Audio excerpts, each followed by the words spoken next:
మాటలు చేతల్లో చూపించాడు రేవంత్ రెడ్డి. ఖచ్చితంగా అభినందించాలి.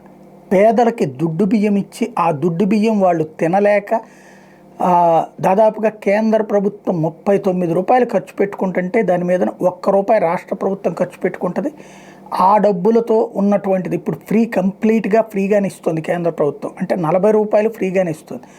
ఆ బియ్యంతో వాస్తవంగా సన్న బియ్యం సేకరించవచ్చు. సన్న బియ్యం ₹40కి అమ్మడం పెద్ద కష్టమైనటువంటి పని ఏం కాదు. ఎందుకంటే సన్న బియ్యానికి సంబంధించి ఇప్పుడు క్వింటా ఏదైతే ఒక బస్తా ఎంత పలుకుతున్నటువంటి 75 కిలోలు ఇట్లాగ ఉన్నటువంటి లెక్క చూసుకున్నటువంటి సందర్భంలో 2800 ₹3000 వడ్లకు సంబంధించి ఒక 100 కిలోల బస్తా పలుకుతున్నటువంటి ఇది మద్దతు ధర లేదా కొనుగోలు ధర. దాన్ని మొత్తం సెట్ చేపిస్తే ఎంత వస్తుంది?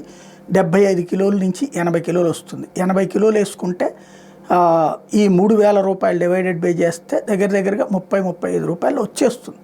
చక్కగా చేసుకోవచ్చు. కాకపోతే అది చెయ్యరు. ఎందుకు అంటే చిత్తశుద్ధి ఉండదు ప్రభుత్వాలకి. నేను అనేక సార్లు నా వీడియోలో ప్రస్తావించినటువంటి అంశం. రేవంత్ రెడ్డి చాలా సిన్సియర్గా ఆ ఎఫర్ట్ చేస్తున్నారు. సేకరించేది రాష్ట్ర ప్రభుత్వాలే, డబ్బులు ఇచ్చేది కేంద్ర ప్రభుత్వం. సన్నబియ్యం సేకరిస్తామంటే వద్దంటుందా?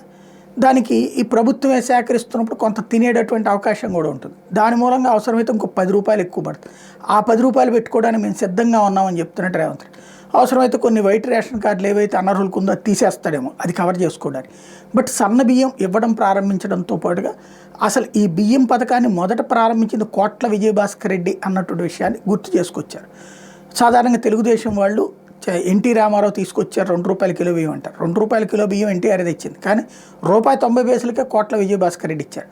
ఎన్టీఆర్ తన ఎన్నికల మేనిఫెస్టోలో ₹2 కిలో బియ్యం ఇస్తానని చెప్పేటప్పటికి ముందుగానే ₹90 బియ్యం ఇవ్వటం ప్రారంభించారు కోట్ల విజయభాస్కర్ రెడ్డి. కానీ ఎన్టీఆర్ చెప్పడం వల్లనే ఈయన చేశారు అన్నటువంటి కారణంగానే ఎన్టీఆర్ పేరు అట్లా జనంలో ఉండిపోయింది. ఇంకోటి ₹90 అన్నటువంటిది కాంగ్రెస్ ప్రచారం చేసుకోలేకపోయింది వాళ్ళ గొడవలు.